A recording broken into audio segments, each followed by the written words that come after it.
Welcome in. Latest episode of that SEC podcast. We got the outlaw, Chris Moneymaker Marler, back on the show for some reason.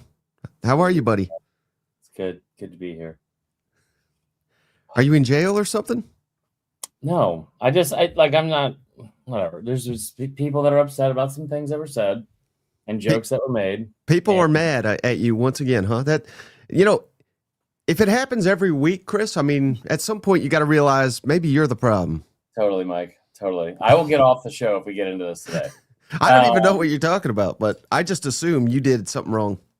I didn't. Is the thing. I made like a very simple joke. What's up, Liquid Flames? And well, let me ask you this, because this is totally off subject, but this is more what I wanted to talk about. Shout out this guy. I've never heard of him. Maybe you have. Connor Eargood.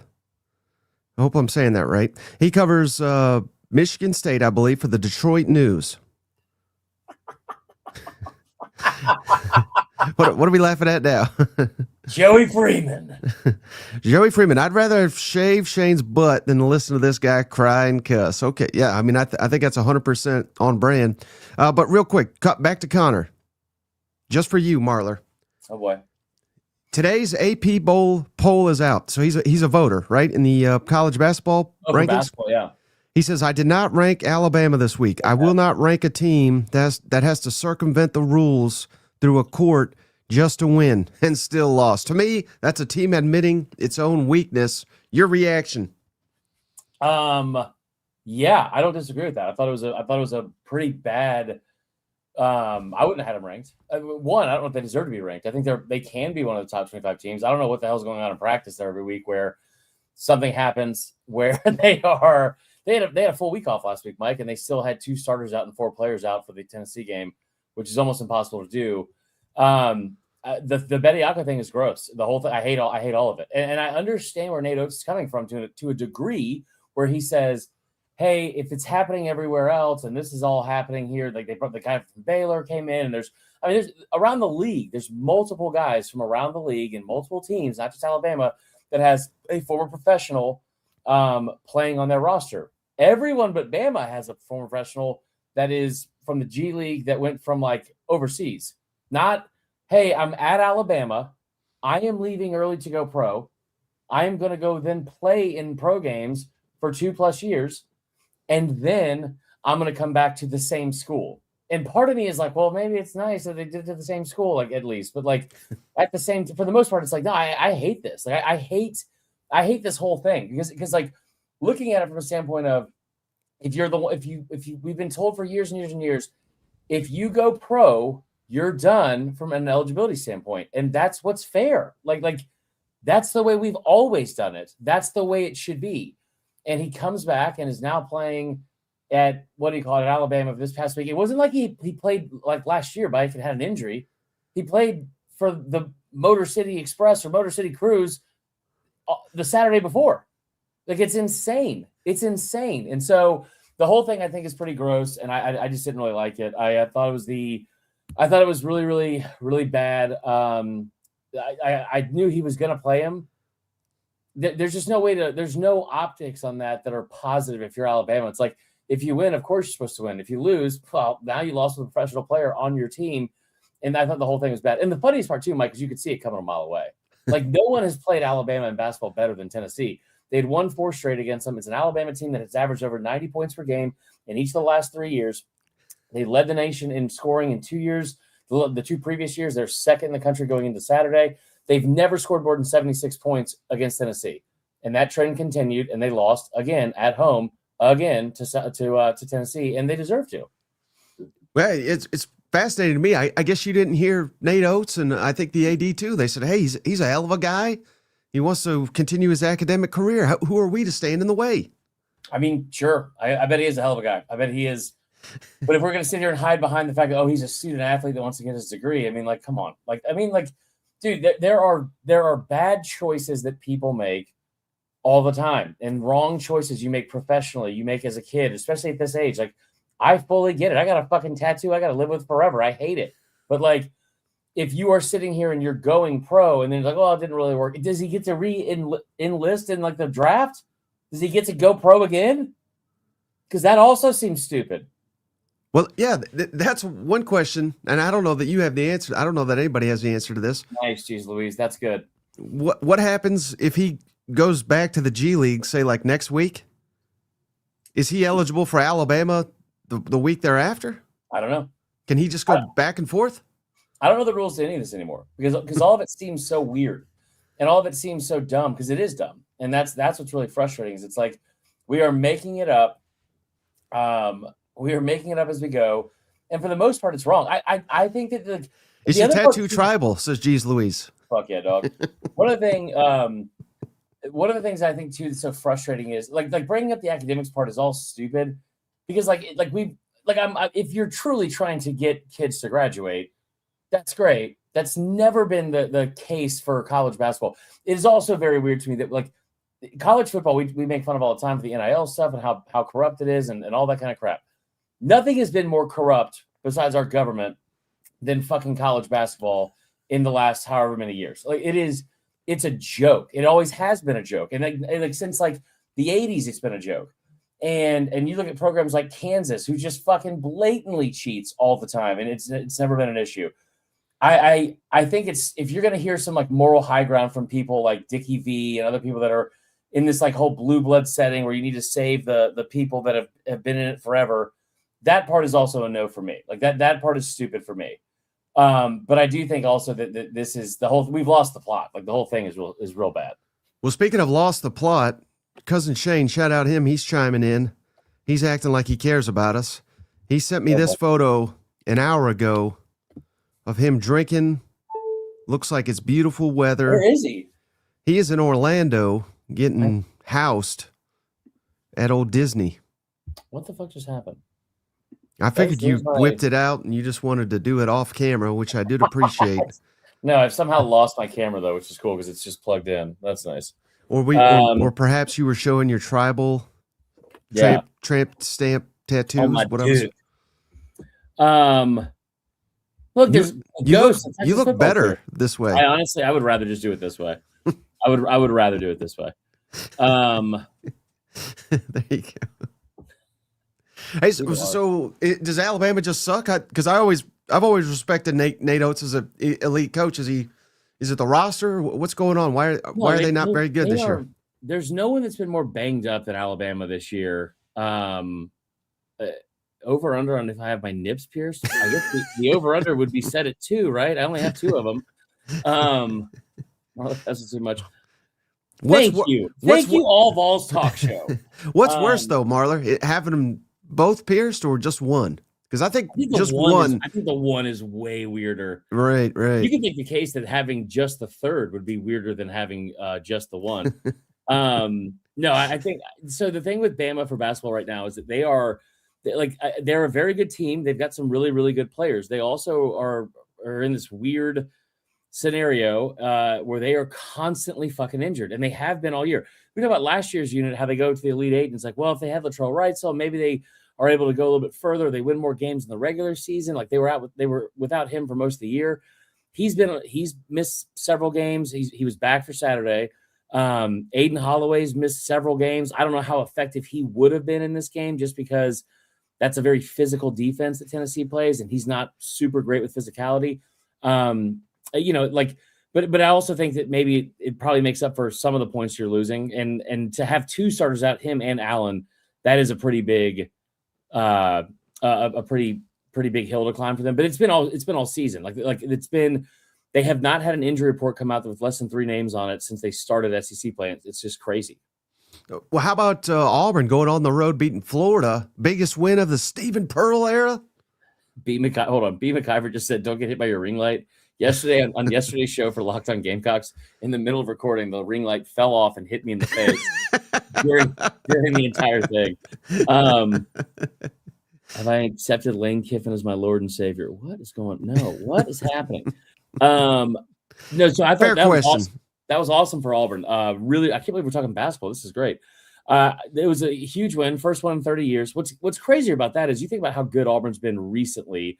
Florida has been awesome for decades, but I mean, it's not just they hadn't beaten them there in 30 years. They also were like 27-6 against Auburn since that game.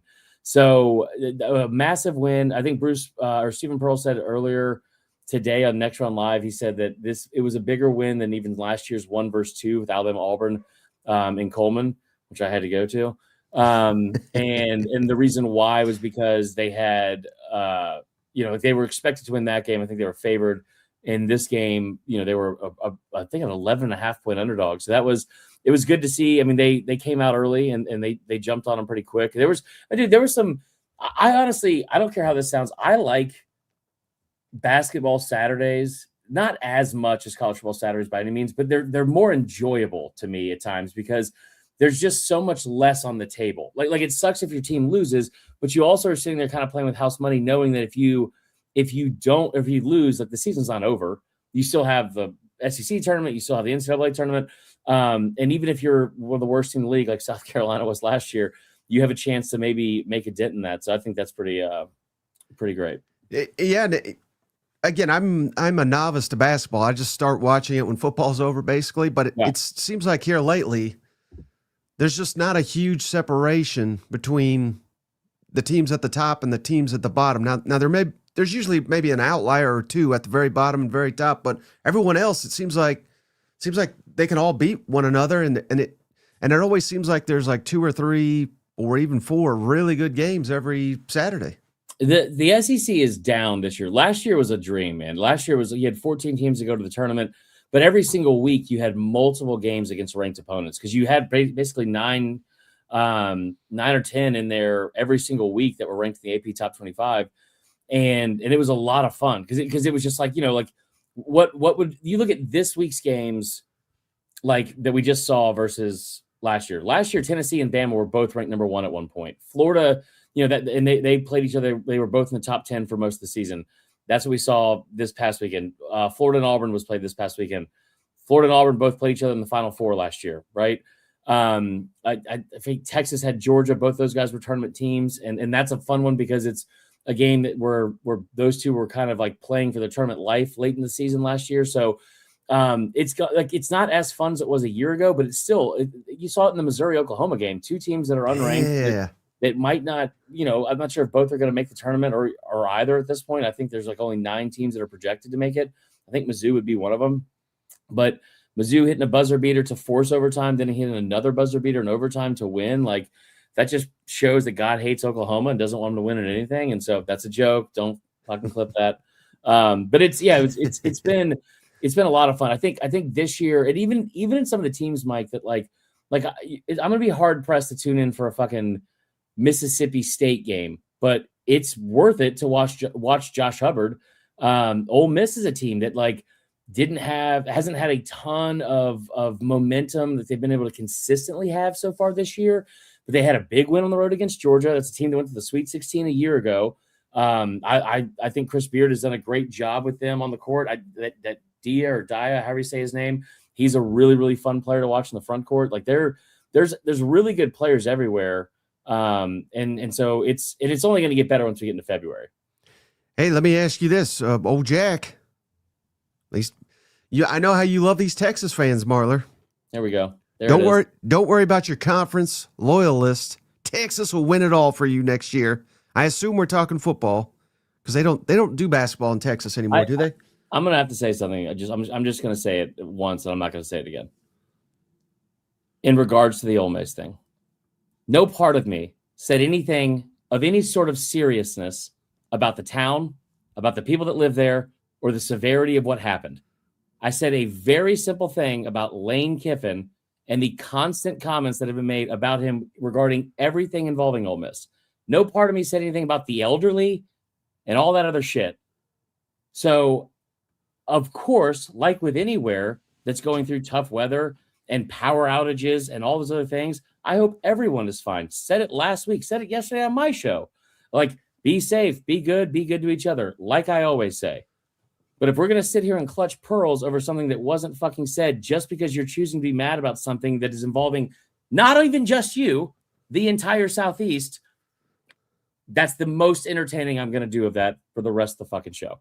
And as well as on Twitter and anywhere else. Like, fucking grow up, man. Grow the fuck up. Sounds like that guy needs beer number 6 like Shane. Hell yeah, he dog. needs to catch up to Shane.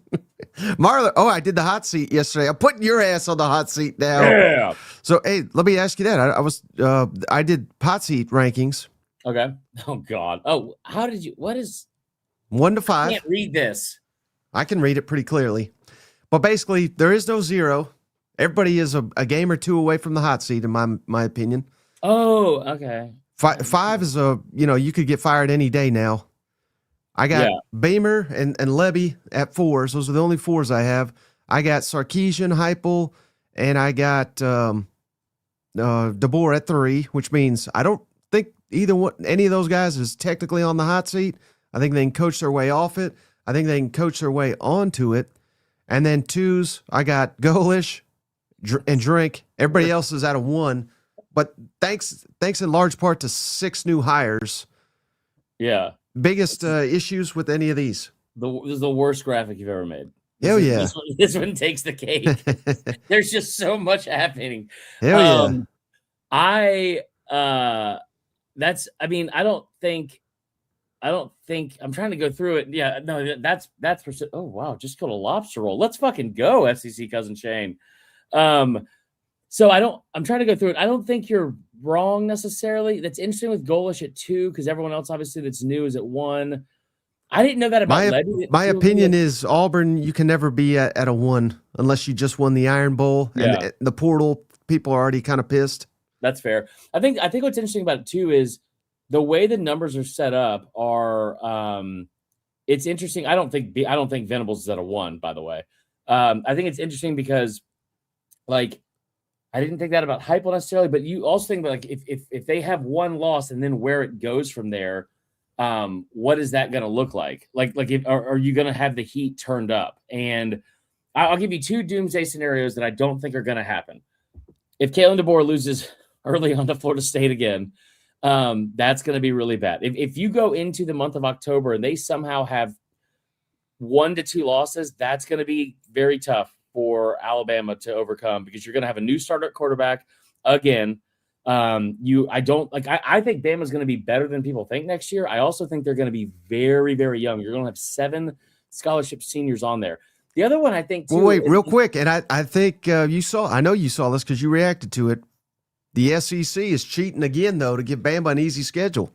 I'm going to actually get canceled if I respond the way I want to respond to that, because it is insane to me. It is insane to me that somebody could look like, if that is not the most, I haven't started fucking watching college football until 12 minutes ago tweet I've ever seen. They might go 8-4 next year. And I think then you start having the conversations. That's good. You start having the conversations that like, okay, well, should he stay? Should he go? Like, where do you go from there? Beamer is definitely on the hot seat. I love what he's done this offseason. I really, outside of Pete Golding, I don't know if anyone has won the offseason more than Shane Beamer. I'm not comparing those two because, one, anything I say about Ole Miss clearly gets taken so far out of context. It's unbelievable. But also because Golding's already got, dude, he's kind of, it's not like the hay is in the barn, but he is playing with a little bit of house money in year one. If he beats Lane Kiffin, the amount of goodwill that will give him, he might get a contract extension. I was just 3 weeks in. He might get a contract extension. So I think that could be a thing. I think honestly, what's gonna be interesting with that is like, I hope this doesn't happen at Ole Miss. It happens a lot in the SEC in general. I hope it doesn't happen there.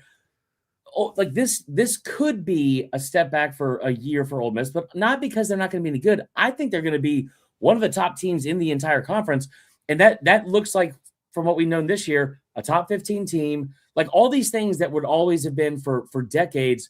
That's a great season, but because they went to the fucking college football playoff semifinals last year, it like not getting there would be inherently taking a step back. I think that what they cannot do there is become prisoners of comparison and comparing themselves to whatever's happening at LSU. Separate program, like that's, you want to win the breakup. Obviously, we've talked about that. You want to beat Lane Kiffin. You get him at home. There's no doubt in my mind that Trinidad Chambliss is going to be back for another season. Good. I think it's great for college football that he is. I love Kewan Lacey. He's worth every fucking penny they spent on him in the portal. And they also, in retention, and they also did a great job in the portal. So I think what I don't want to see there specifically is, please do not suffer by comparison and comparing yourself. We're not doing what LSU is doing, or we're not doing what Georgia's doing, or Alabama, or even if that is if it's a positive, set the standard for the standard should be for Ole Miss in year one with Golding, and then go forward. I think the only other one that would surprise me on that hot list thing was Heupel, because I don't know, the blueprint for Heupel this year, I think it's further along than people think. You need a quarterback to put in there that's going to be able to be really good. I think you're going to be able to be in a situation where you have the number one receiver in the country coming in from Tristan Keys out of high school. You have Mike Matthews, a former 5-star, going into year 3. You've got other guys around them. You have a 5-star offensive lineman coming in from this year's class. You also have the top overall offensive lineman that was a day one starter once he finally got healthy, David Sanders Jr. back. They could anchor both tackle positions, maybe. I love what Tennessee has. And on top of all that, they have a really, really elite defensive coordinator. And you went out and got the best defender, arguably the best defender in the entire transfer portal, one of the top 5 players overall. And here's what I always say. Tennessee has led the country in scoring, led the SEC in scoring, it seems like, or they're at least in the top 3 to 5 of the conference every year since Heupel's been there. They seem pretty good for 40 any day they're not playing Kirby Smart. Can they make sure they don't give up more than 20? Because Jim Knowles' defense should be able to make that happen every week.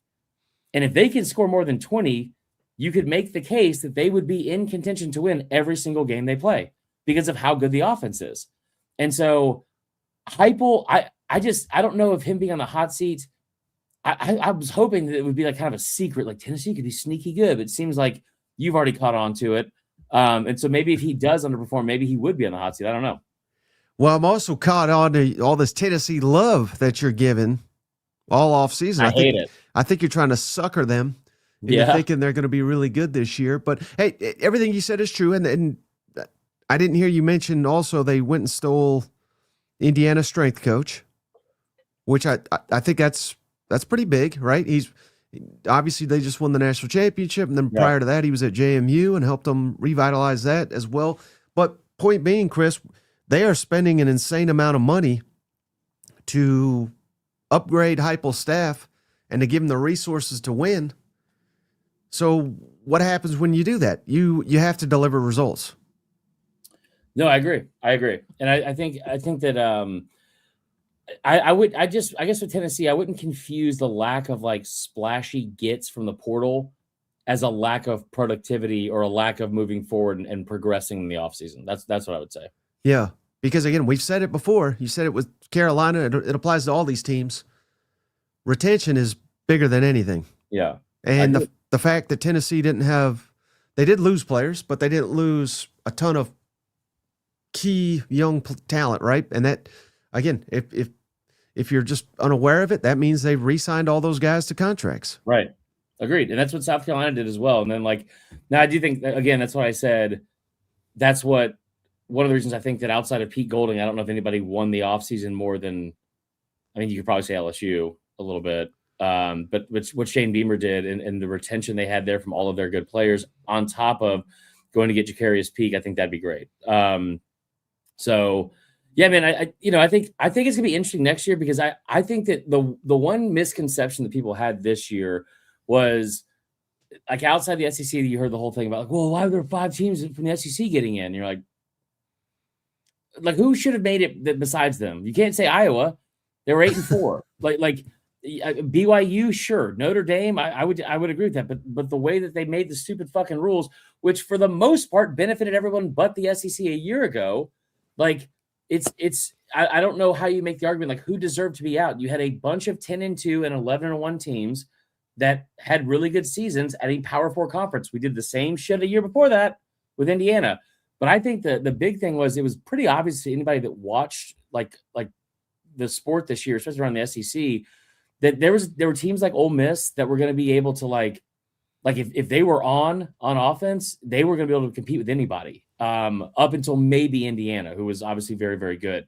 But they did, like you saw Miami went toe to toe with Indiana, and Ole Miss was leading them with fucking 15 seconds to go or whatever it was. So but Georgia, it felt like maybe they were coming on late, and we were excited about what happened in Atlanta with the win over Alabama. But like the week before that, they struggled with Georgia Tech in that same building, and so I didn't feel like there were any dominant teams in the SEC. Next year, I think there's going to be several elite teams in the SEC. I hate to say it, I think Texas is going to be really good. I'm never going to be like one that's going to not be in on Georgia whenever Kirby Smart is the head coach. I've told you how I feel about Tennessee being a sleeper good team. I think LSU is going to be very good. I think Ole Miss is going to be very good. Like I think that you're going to see the same number of teams that are able to compete for a playoff spot, but I think for the most part, they're all going to be way better than the ones we saw this year. It seemed like everyone that we saw this year had a flaw. Like they had a very noticeable flaw. Ole Miss's defense was not anywhere capable or anywhere near where we've seen them in the past or the year before, especially on the defensive line.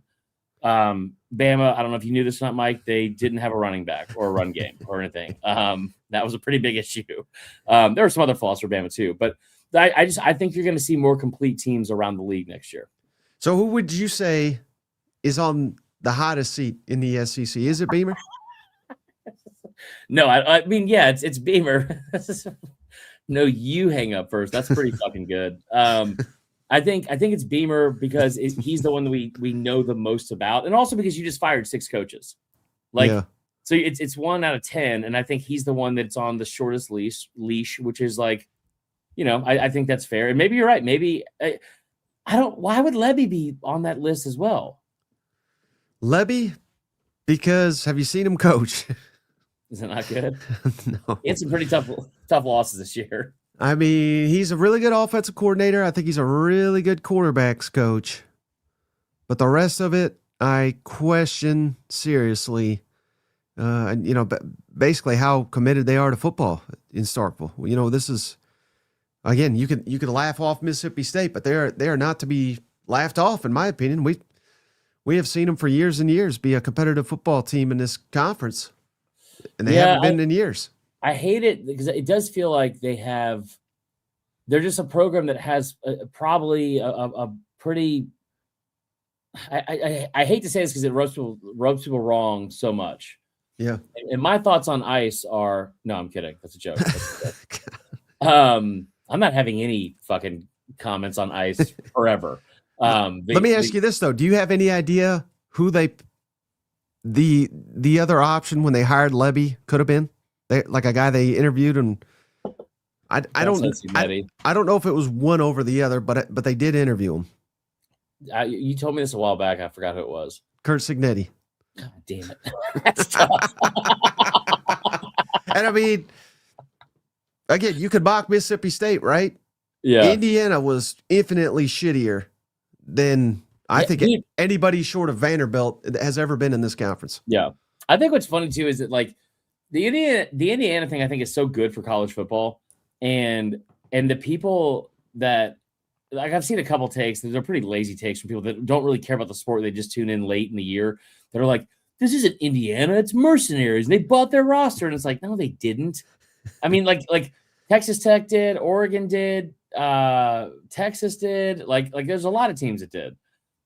This wasn't that. I don't know. I saw somebody say this earlier, like who would be the Indiana of the SEC? There's not that's one. A really good question. I think the obvious answer is Kentucky, just because what we've talked about with what they've gotten out of the portal so far.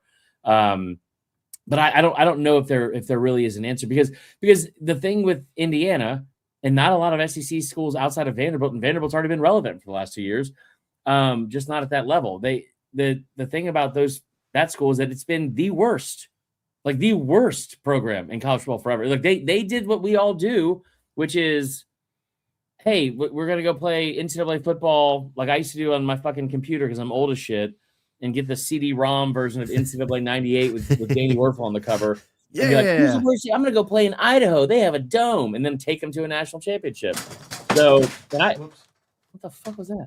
Also, I think what this person says, Mimi Zauzwal, I think. What did you just do? Did you pull up the CD-ROM? I thought I had it, but I do have 99 here.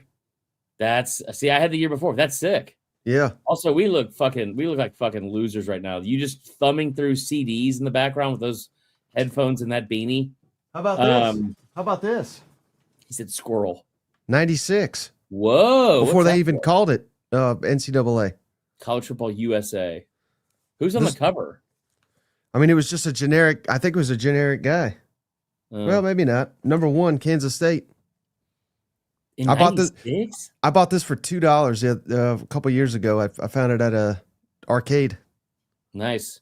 Well, anyway, I don't think you should be hanging out at arcades for 1. 2. Hell yeah, I'm there every Saturday. No, I don't. I think that somebody made a good point. The SEC doesn't have a Signetti. I mean, you could make the case obviously for Kirby Smart, like, and I think the other part of it too is we're just not gonna see these years where you have you have like a decade run where you're just fucking dominant forever. You're gonna have like there are gonna be teams like in every other sport that has this similar model. Like there are gonna be years when you do not make the playoff and you go 8-4 because Texas spent a fuck ton of money and went 11-1. And Georgia is still got Kirby Smart, or Auburn has a great run, or like A&M or what the fuck ever, and you have a good team, but you are now going to play 9 conference games every year, and you're going to see just a little bit of a drop off, I think. But I do think in year 1 of this 9-game schedule, there are going to be a lot better SEC teams than you saw this year. I think you're just going to have more complete teams.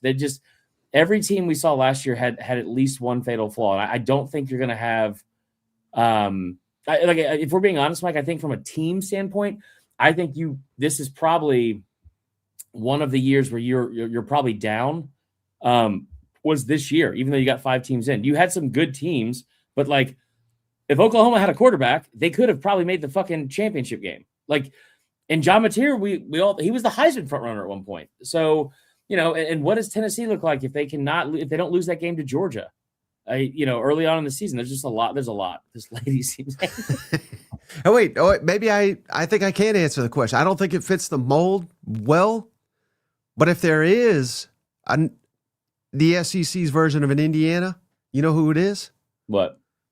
The team you cover, LSU. How about that, buddy? I don't know if that's the case because LSU's been good. Right, but not last year. Right? That's cool, baby. So you come in here, new coach, and of course, raiding the portal. Just landed Jordan Seaton.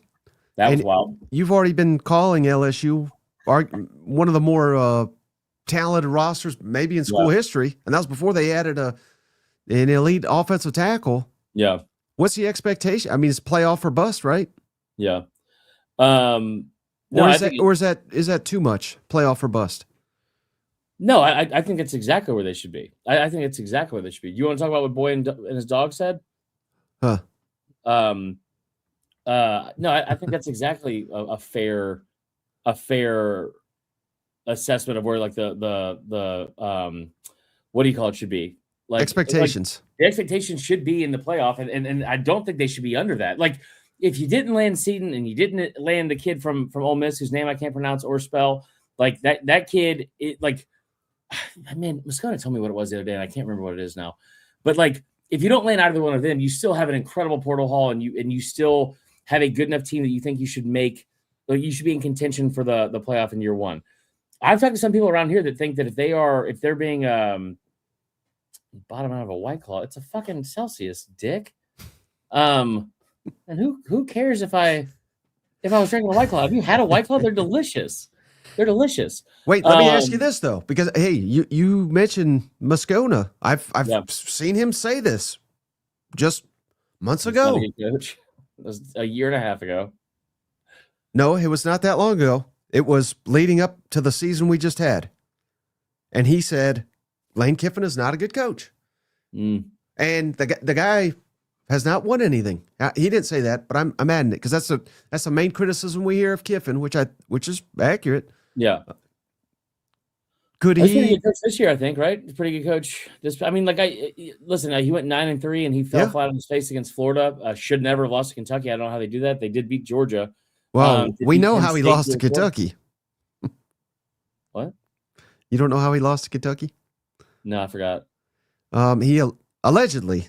Now I've no. heard this from many people. So allegedly, but again, allegedly, apparently he was distraught over his relationship with the not a child, but she was like 20. Anyway, all right, moving on from this. I'm not going to wait on that. I'll tell you about LSU's playoff hopes this year. I think anytime that you go into the portal and you sign 3 of the top 4 to 5 players overall, like overall, clowned on his head. Wow, I'm so confusing. Or so confused. Oh yeah, there you go. I think it's completely unrealistic to say that they shouldn't. The expectation should be they are making the fucking playoff. Like that should not be anywhere short of that. I don't want to hear about the schedule. You just spent how much do you think, Mike? Probably 40 million in the portal. Yeah, well, I was gonna say 35, but yeah, 40. That's probably more realistic. And so because everybody's getting something, and you brought in 40 of them, and keep in mind there's a $20-something million cap. Right. I don't think that they're beating. They paid Seton 6.5 or whatever the ridiculous state was. I can tell you, I do not think that's real. I do think they paid over 5 for Sam Levitt, which was what he was asking for everywhere. Let me ask you this though, and I don't know that you have an answer because I don't know that anybody has an answer. But I would imagine this is being asked at some point down there in Baton Rouge. What happens if these contracts are not approved? Dude, that's the other thing too. Like they have to ask that everywhere. Like I don't know. Well, I'm assuming what you'll see is the same bullshit you saw with Alabama and Bediako. Like, and this is going to be taken the wrong way because of the last 24 hours. But it's probably the same thing you'll see with the Trinidad Chambliss thing, where like they're just going to circumvent the system and say we're going to sue, we're going to get a temporary restraining order, blah blah blah, and then go from there. And I don't like that's just me speculating and making an assumption, but like it's also making the assumption. The assumption is not based in this is exactly what they should do. This is what I think is best for the game or what the program should do. It is purely based off of one thing and one thing only, and it's fucking exhaustion. It is what we have seen over and over. There are no rules. Who cares? And it's like this fucking sucks. So I think that if LSU, if they don't get these things approved, I will tell you this: it will not just be LSU that's not getting him approved. Hey, so, this is the meanest thing anyone's ever said to anyone on this show. Song. Great Marler jams the Applebee song with the windows down. No, I think that for LSU though with the playoff, the one pushback I've heard on this is, well, the schedule's just too tough. I mean, they got Clemson coming to town, dude. In the month of November, they get Texas and Bama back to back, and then you got to go to Tennessee. That Auburn game might be tricky on the road. Blah blah blah. You get A&M and Ole Miss back to back. Here's the deal. 6-6. Leave this up for a second. Is Clemson going to be better or worse this year than last year? Probably worse. And that's saying something. So I think that's a win. They beat Louisiana Tech. Let's not talk about Ole Miss yet. Do you think A&M is going to be better or worse this year versus last year? Worse. Agreed. And so I think you're probably going to win that game. McNeese State, that better be a win. Kentucky, I'm just going to assume it's a win. We don't know, but I'm going to assume it's a win. Mississippi State, that's a win. Auburn on the road, I think that's probably a win. Should win, yeah. All right. So then you get Bama at home. Is Bama going to be better or worse this year versus last year? I mean, that's a complete toss-up, but I would say worse. Right. I don't think they're going to win 11 games. I mean, but so I think you probably win that one. Texas, I could see that as being a loss, but it's at home. It's going to be at night. That's going to be a fucking movie. And it'll be senior night. It's going to be awesome. Arkansas, that's a win. Tennessee and Ole Miss are the ones that I'm like. That could be a playoff game. Yeah. LSU, Tennessee. LSU, Tennessee. And keep in mind, listen, it's going to be tough to go back to back to back, Bama, Texas, Tennessee. And surely Indiana that weekend will have fucking Purdue, Northwestern, and then probably Purdue again, but on a neutral site this time. So I think that with Ole Miss and Tennessee, those two games are going to impact like if they make the playoff the most. sorry, Razorbacks. I don't mean that in a bad way. That's going to be Silverfield's best win next season. You totally. Watch. I mean, we saw it with Florida a couple years ago with Billy Napier, so maybe it is true. But I think that even with the schedule, and I will say this too, I think if you are 9-3 with LSU and your losses are to Ole Miss, who's a playoff team, Texas, who's a playoff team, and maybe say A&M or Bama, if they're in the playoff, like that's a tough sell to say that they're not making the playoff that year. And especially if they have wins over everyone else on the schedule. So I think the thing that's most interesting for me with LSU is I'm surprised that the temperature isn't higher in terms of we're winning the fucking national championship and there's nothing else you can tell us, because you went out and got the number 1 ranked quarterback. You got the number 1 ranked edge rusher. You got the number 1 offensive tackle to protect the number 1 quarterback. You retained Trey'Dez Green, the 6'7" unicorn tight end that would have been a top 10 player in the portal if he entered, and that is from Clark. A lot of drops. That's sure, but also he still would have been a top 10 player. Okay. And then I think that you have like Harlan Berry, former 5-star, coming back. The offensive line will be interesting. I'm not a believer in the offensive line coach. I saw what he was at Alabama when he was there in 2023. They were awful. But you have talent everywhere. And then I go back to the same thing I said about Tennessee. And it's the same thing I'll say at a lot of these schools is you think about the fucking talent that they have on that side of the ball on defense. Can Blake Baker, who we think is one of the better coordinators in the SEC, he has the SEC leading tackler at linebacker coming back. He has Whit Weeks coming back, also at linebacker. He has the number 1 edge rusher in the portal to play with. He also has 2 5-stars coming in that should play right away. Richard Anderson and the other kid from ULab down here. What's his name? Why can't I think of his name? Lamar Brown. Those 2 should probably be on the defensive line right away. Keep in mind that still has Dominic McKinley as a former 5-star. And then you think of the secondary. You only lose 1 guy, AJ Halsey. You return Cooley. Pretty good player. You go out and get the just lose 1 All-American. Well, you go out and replace him with a top 50 player in the portal for the kid from Boise State who's like a 2-year starter. And so and you also still bring back Tamarcus Cooley. You still have Woodlawn at the other side for the cornerback position and DJ Pickett. Like they're fucking loaded, man. Like they're loaded. So again, I look at this and say, can you not give up 20 points a game? Because I think the guy who's calling the plays on offense is going to be able to score at least 30, probably more than that. And with all the talent and weapons they have, I think they're going to be a really, really good team. Yeah, no, I think that's fair. How about Ole Miss, though? I haven't asked you. I've been waiting. You said you don't want to talk about Ole Miss. What about all this? Or let's put it this way. Let's talk Clemson and Dabo. Yeah. Naming names, turning in Pete Golding, he claims. He says he's got the receipts. Anybody that missed it, hell, I did 20 minutes on it yesterday, so if you missed it, go recap that. But what's your thoughts on Dabo throwing down the gauntlet? He says he's got tampering receipts and he specifically called out Pete Golding from Ole Miss. All right, so this is going to be a complicated answer just because of the eggshells I'm going to walk on with this. But Pete Golding, within the rules of college football, I don't know.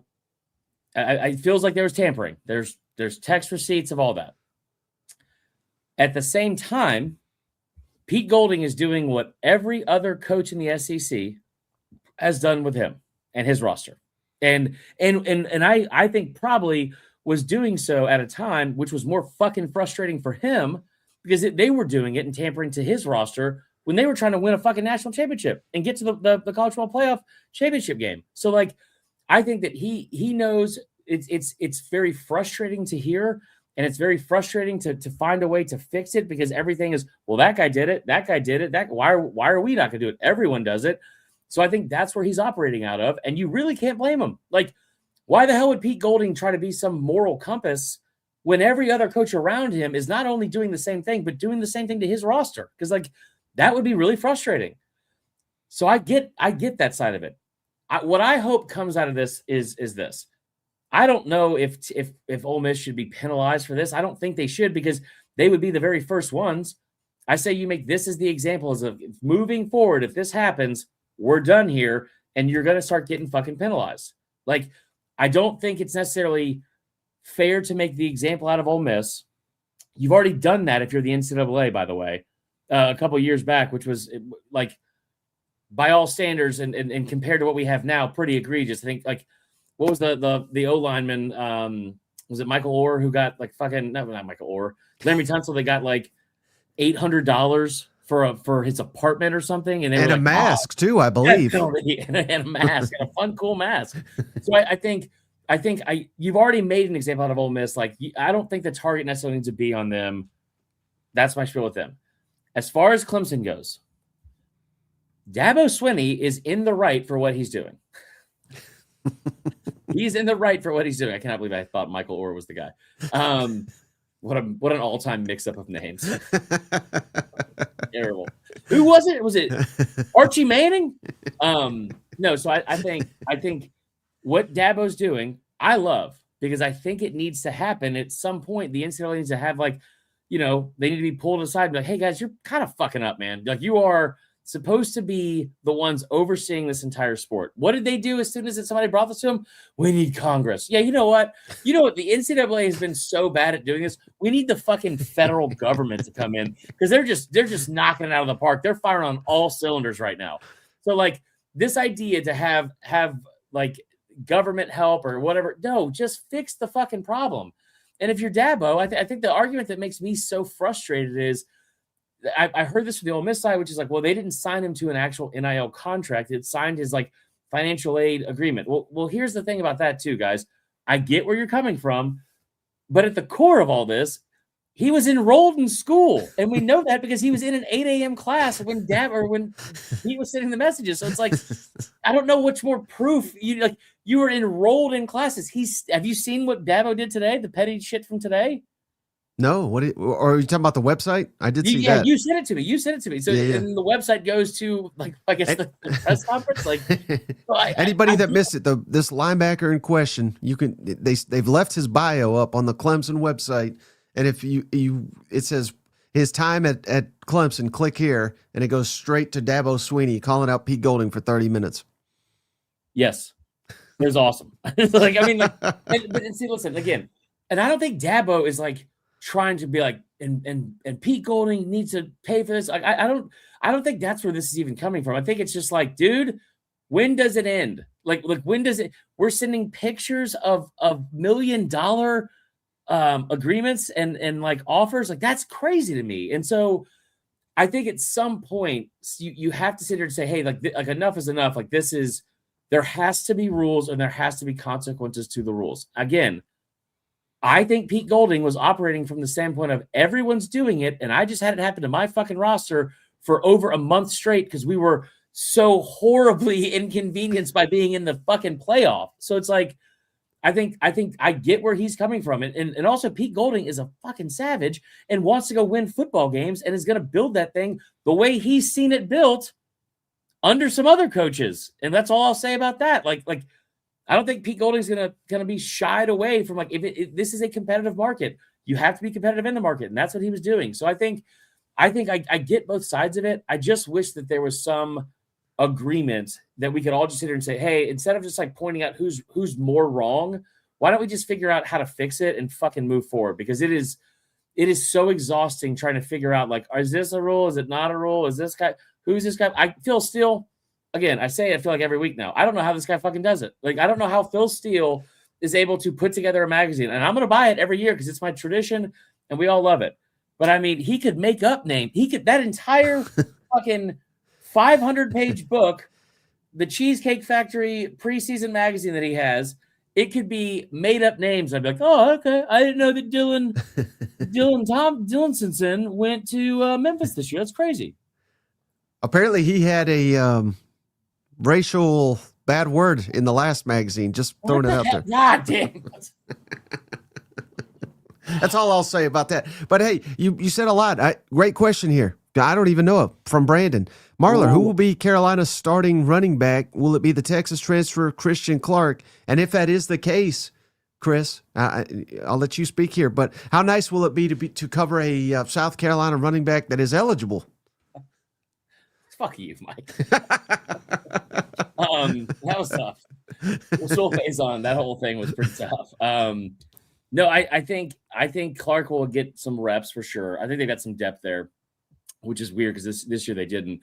So I don't think they have anybody on the roster right now that's going to be like Rocket Sanders was, especially one that can catch the ball out of the backfield and also run the football and like be so key. Like, I mean, he was such a underrated piece that they had in 2024. I don't think you have anybody like that. I think Matthew Fuller is the guy that gets the reps for RB1 on day one. Now, Matthew Fuller, if you might remember this, Mike, he's the one that had the 72-yard touchdown run against LSU to go up 7-3 in Death Valley when South Carolina played them. And you'll also probably remember this afterwards, that Mike Shula then didn't give him another fucking touch the rest of the first half. So I think he is going to. I think he's built like a complete back. I really like the Clark kid, and I love the fact that at a time when everyone else in that running back room, especially at Texas, was out entering the portal, they were going to sit out in the Cheez-It Bowl and all that kind of stuff. He viewed it as like, this is going to be my time to shine. I'm going to go make myself some money if I don't want to end up here. And you saw what he was able to do. He ends up going against a pretty good defense. He goes 19 carries for 105 yards and a touchdown and wins the Cheez-It Bowl MVP, which is crazy because it should have been for Arch Manning. But I think that those two are probably going to be the big. And again, I think those two are the ones that jump out the most to me from like their ability. But you do have some depth there, man. You do have some depth there, which is not something they had before. And what he said too is, if the line doesn't improve, it doesn't matter. That's exactly right. Like last year, I was so heavy on them going after Justice Haynes in the portal. And now, just as somebody that pulls for Justice Haynes in general, I am very happy he did not go to South Carolina for his own sake, because I don't think it would have mattered. Like I think the offensive line was that bad. Hey, well, shout out Bo for that great comment. We haven't taught any A&M, I don't think. Any thoughts on them as we get in the offseason? They just signed another really good portal class, but we did kind of say, well, they're going to be worse, but hell, they just put 11-1 in the regular season. So I mean, we're just kind of going with. Well, I think they'll be worse. It's just tough to do that 2 years in a row. Right. I mean, it's common sense. Now, can you go back to back 11? It's been done. I'm not saying it's impossible, but yeah. What's your current expectations for A&M? I mean, I like Mike Elko a lot. I think the thing that I keep going back to with them, Marla, if you touch your glasses, make the playoff. That's what I'm talking about, Peter Guyver. I saw the other person say we're going 4-8. No, I think I really like Elko a lot. I think the coolest thing that he has done with A&M is he's actually made A&M seem pretty cool. Like, we all make fun of the male cheerleaders, and we all make fun of some of the dumb traditions and all that kind of stuff. I mean, most of those cadets, I feel like it's like the one dude from Reno 911. That's my biggest. That's the energy I get from most of those guys. Dangle. But I also think that new boots, just new boot goofing. I think that it's like watching them, like the entrance into the stadium, coming out to power, coming out to like that whole place just fucking rocking. Kyle Field looks incredible. Kyle Field feels like, to me, number one on the bucket list for stadiums I haven't been to yet. Like, that looks awesome. Like, it looks just awesome. So I think they'll be really good. I think Marcel Reed, I think he took some steps forward as a passer this year. I hope that he's able to do that in year 3. The reason I'm not as high on them is the jump that they made from year 1 under Elko to year 2 was very clear in terms of they found out how to win games, and they were able to do it throughout the entire season. They also didn't play a super tough schedule in comparison to some of the other years. Just the way that it wasn't their fault. That's just the schedule that was in front of them. But Mizzou had a backup quarterback. Obviously, they beat the brakes off of LSU, but that LSU team wasn't as good as we thought. Love the win against Notre Dame, and I'm thinking all SEC fans owe them a thank you because it kept them out of the playoff. But there were some of those games late too where, like I said, they learned how to win. The South Carolina thing was great, but ending the season the way they did, I'm sure it has a bad taste in their mouth. The thing for me is what made them dynamic last year on offense was you had 2 really, really good dynamic receivers, and each of them did certain things that the other could do. Also, each of them had their own kind of unique skill set that was like not better than the other one, but Craver and Concepcion, they were fantastic, but also only one of them was able to return kicks. That guy's gone. And you saw how big of a deal that was against LSU. You also talk about the fact that, I love they went and got Horton, so you do have 2 good receivers coming back, and you still have Marcel Reed. But Marcel Reed was behind the most experienced offensive line in the country last year. I think they had 193 or 180-something starts combined going into that playoff game against Miami. That's gone. I think that Welcome Formby can be really good for him out of the portal, the guy they got from Bama, some other guys. But Trevon Baugh, that guy graded out like a 16 against LSU for South Carolina last year. I watched Ori Williams a lot. when he was at LSU. I don't think that was the biggest miss of him entering the portal if you're an LSU fan. So I think there's going to be some holes up front for them. And then, oh, by the way, the guy that was calling the plays, he's also gone. So that's like I want Mike Elko to be successful. I love the way he coaches his team. I love the way he presents himself. He is fucking all about ball, and that's it. I don't know if it's what it's going to look like from this year to next, because there are some very, very, very key pieces that you had on this year's team that helped them be so successful. They're now gone. Do you think they would rather go 11-1 with the one loss being to Texas, or 10-2 and getting a win over Texas? 10-2. What about 9-3? 10-2. 9-3 with a win over them. Yeah, over Texas. Yeah, I think they would choose that. And also, I would too if I was them. I would be so sick of hearing Texas, dude. I would be so sick of it if I was A&M. So I fully get it. And listen, I see the comment being made here from Bo Molinari. Like they have Craver, they have Bussy. And Bussy was a huge recruit. There's not more like Busty. I'm kidding. He's all right, but he's just he's a 5-star, so that means he's elite. He's not really showed much, has he? There was a couple of videos last year, just the way he looked from year 1 to year 2 in that program. Mm-hmm. And I'm trying to pull this up real quick to make sure I'm not like wrong about this, but he had 18 catches for 195 yards. He averaged less than 11 yards a catch. Right. I don't know. It says he was 5'10", 195. He somehow lost 2 inches, which we've been there. Am I right, guys? He lost 2 inches from his freshman year to then. I'm not one to make fun of anyone gaining weight. He looks thicker in year 2 versus year 1. So I can't stand it when people are like, well, he was an elite recruit, therefore he's an elite player. Now, going into your first year, totally get it. But once we've seen these guys play for 2 years, we kind of know what they are, don't we? I would think so. Paying for a bot farm. Yeah, what's up with that? Are you paying these bots? What's a bot farm? They like give you likes and retweets and shit, I think. Or give you subscribers. No, I don't. The subscriber thing makes no sense to me. I don't understand why that's even an option. No, I didn't know what a bot farm was, but I might look into it now. So anyway, no, he was an athlete, QB and CB in high school. Well, he's supposed to be a receiver now, and I don't know if he's he plays none of those positions. That's cool that he used to do that. I used to run a 5-minute mile, so whoop you fucking do. What position do you think Arch played in high school? Because I know the answer. It was the same one he's playing now at a high level. You know what? No, I don't. I think it's, again, we're so far out from this season anyway, and there's so much to like. I think from like some of the teams. I think that's. Maybe I'm just being a prisoner of the moment because we're coming out of the portal, but there's just so much reason for optimism.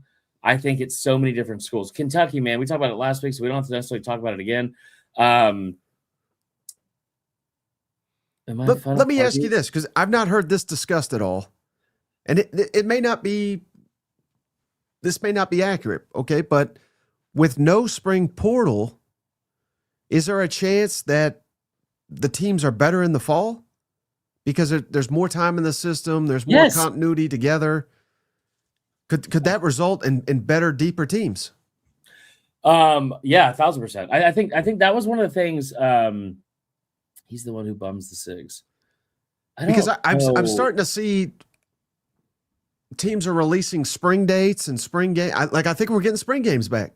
Yeah, I think we are too. And I think the other thing too is, whether that'll ever be admitted or not, one of the reasons why you didn't want to do that is because you don't want to put a lot of shit on tape, and you also don't want to have like other people be like, "Oh my god, this guy balled out during this game, and now he's going to leave." I think the thing that Kirby Smart said that made the most sense. See that this is like, let me shout out High Tide, D Fishing, whatever. These are actually funny comments. Like the boy and his dog thing, who's like, Marler do well in comedy. Bitch, I got paid to do comedy for a fucking decade. Like, what are you fucking doing, dude? Anyway, so that is Shane Gillis. Just like a billionaire mocking you for. I'm glad you brought it up. That would be awesome. That would be awesome. That'd be the best way to get me. No, but it's not. It's just a guy and his dog. But I hope your dog lives forever, and I hope you do too as well. Actually, your dog more so. But no, I think the thing that Kirby used to say all the time was like, "Hey man, like we're getting out of the spring window." And I still don't know, because then you have to take the mandatory break. He's like you take the mandatory break where it's like, all right, we're gonna go recruit high school, and there's like a dead period, and then we're also gonna have like then summer comes back, because remember in the summer the whole time it's like, well, it's 7-on-7s, the QBs are getting work in. It's like, no, it's fucking orchestrated practices from the coach that's telling you what to do. He just can't be there, and that's fine.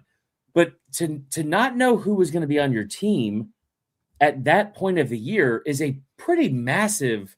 Thank you. It's pretty massive, like obstacle. I feel like, or like just like, I mean, it's just a negative. It's an overall negative for the coaches to be like, okay, we've coached the season because now too with the calendar, Mike, you're kind of constantly playing catch up, or at least how you were, where it was like, hey, we just got an SC championship game, early signing periods right here. The portal is just open. There's a bazillion fucking things happening, and now we get spring practice, and then like not really the end of spring practice because there's no scrimmage, and then everything's got to be fucking televised because Greg Sankey wants all this fucking money, and we don't want to put this stuff on tape. And then, oh, by the way, so now we're finally done, and it's April, and we still don't know who our actual team is going to be when they show up in August for fall camp. That sucks. And there's times where it's been like it's worked, right? Like there's. The Trinidad Chambliss thing is a perfect example. It's awesome that he came in late and was so like he wasn't just a good player for Ole Miss. He was arguably the best player in the SEC last year. And so I think that there's times when it's positive, but like if you can, I think this is a big positive for college football that everyone and not just the coaches, by the way, Mike, the team, like that is a very underrated part of this whole thing with the NIL and transfer portal era is like. One of the things that we are missing now in college football, and anybody that's played sports, because I know I did in college, and I'm sure Boy and his dog did not. But anyway, I want to say that like having a team and like the players on that team and the family and the community and all that kind of shit, like the camaraderie that you have to go through with that team, there are going to be mercenaries now in college football because you have all these like different players that are coming in every single fucking year.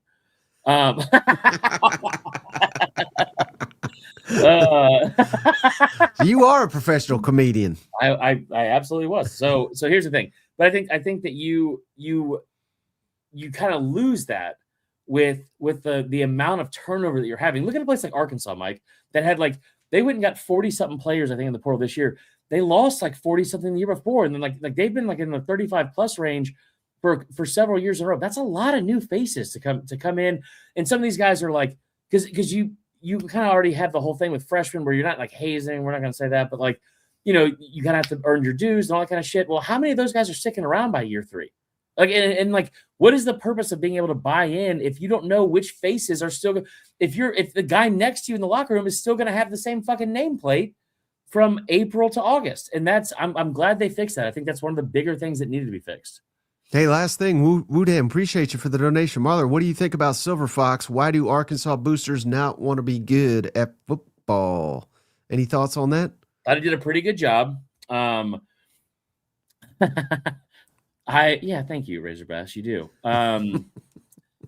And so I love you too. No, I don't think that there's not a program that needs. Here you go. I'll make it uncomfortable for everybody. You know what we just did to Venezuela? And we went in and got that guy in the middle of the night. But don't you think it is fair, though? If I'm a Razorback fan, Mike. Wait, let me just say this. If I'm a Razorback fan, why the fuck is the Walmart people and Tyson, who sports the basketball team apparently, why don't there's a shit ton of money up there. Why don't they do what the damn Texas Tech guy's doing? I don't know. That part I don't know. Let me take a second to talk about myself to answer this question from Bo. To host and open is actually the same thing for a weekend, but I featured in headlines. So anyway, I think I don't know why they don't want to contribute. I think that they have done a good job with this year's class with Springfield. I don't know. It's not that they don't want to win in football, but I also think that if you are Arkansas, I kind of feel like concentrating on, okay, are we really going to go pour even more fucking resources into football? Or what if just for the time being, and while we get caught up on paying the buyout for Pittman and we get the new coach coming in and we don't want to spend a fuck ton of money just to compete, like, because Arkansas probably has the money to bring those people in, but that's not what Arkansas is. Like, Arkansas as a program is, man, there's no pro teams in this state. Like, when were we at our best? It was 2007 when you had, I know he wasn't the leader here, but Mitch Mustaine from Arkansas, Darren McFadden from Arkansas. Who was the white kid? Jacob Hester. No. Peyton Hillis. Peyton Hillis from Arkansas. It's when you have these homegrown kids that want to play for the homeschool state and go there. And there's like a sense of pride in that. There's also a very real sense of pride, I think, at Arkansas, which is, hey, like we've been really good at basketball for a very long time. We own track and field and cross country and shit like that. And oh, by the way, we have probably the most competitive baseball program in America, period. We just haven't fucking figured out a way to win the World Series yet. So I think if you're Arkansas and you have this big pool of money, like, where are we going to spend it? You're so much closer in the other sports that matter to this program. Like baseball matters. Going to Baum Walker Stadium, basketball matters. You went out and made that investment to go get Cal, and you got some of these other guys, and they can be a really good team. Like, those sports also matter to that program. And I think you're so much fucking closer to winning in either of those that, yeah, it makes sense to me to say, why don't we like pump the brakes? Why don't we not pump the brakes? But why don't we just put this on the back burner where it's like, it's still a priority, but it's not priority number one. Why don't we just go win a fucking championship somewhere else? And that starts with the places we're closest to doing so in baseball and basketball. And then let's move on from there. Like, I don't think Ryan Springfield is going to Springfield Inn Suites, whatever his fucking name is. Silver Fox. Silver That's Fox. What we call Going to go. Is it Silverfield? Silverfield. I'm confident I called him Springfield my entire article on Monday. But I think that, like, you're so close to those other ones. I would go focus there first. Nice. Okay. Go. Hey. Yeah, if this is going to shock you, Bo, but I didn't have a hard time speaking for a long time on stage. So I wouldn't say all the hours were good, but yeah, I don't think that was ever my problem. I actually enjoyed featuring, I think, more. So, hey, the fishing says your best set yet, and he's an Ole Miss guy. Is he really? Yeah. Hell yeah, bro. Appreciate that. I hope he's fishing.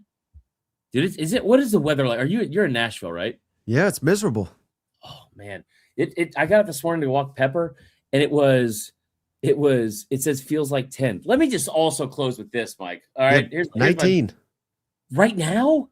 Yeah, and that's the temperature, but it's like you were just saying, feels like 5. It says. That's, dude. 69. Like, that's dumbass. That's all. That's my set, folks. No, this is what a closer. What irrationally pisses me off more than anything. All right, yeah, war damn. What irrationally pisses me off more than anything is, bitch, you're still here listening to me talk and you're awake. What pisses me off more than anything is when the temperature comes out and it's like, hey, it's 28 degrees, but it feels like 17. Like, shut the fuck up. And it is 17 then. Like, what are we even talking about? It feels like, then it is 17. And that's the only place that applies to. Okay? Let me be very clear. If you feel like it's 17 in this scenario. Oh God.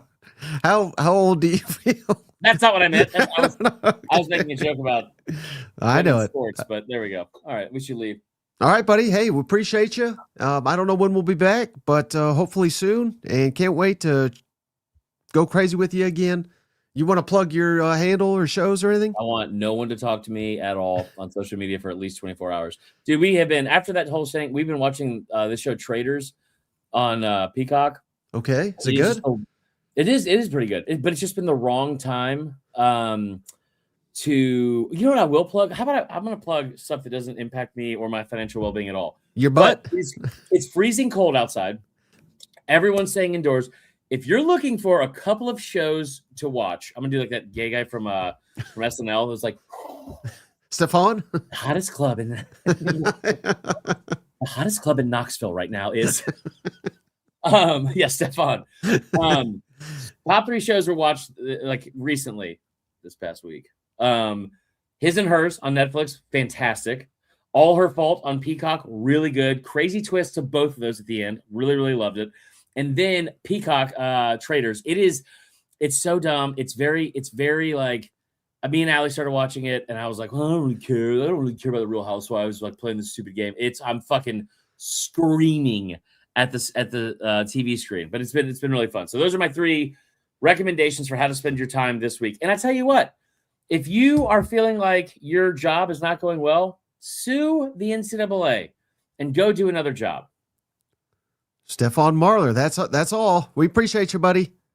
Thanks, guys. Have a good one. We'll catch you on the next one. Hopefully, probably tomorrow. Steven's out. He has no power. But until then, we'll catch you on the next one. We appreciate you. Hey, buddy, this beer's for you, Mike, and Cousin Shane. That SEC podcast loves the Pirate, and the Pirate loves that SEC podcast. Hail State.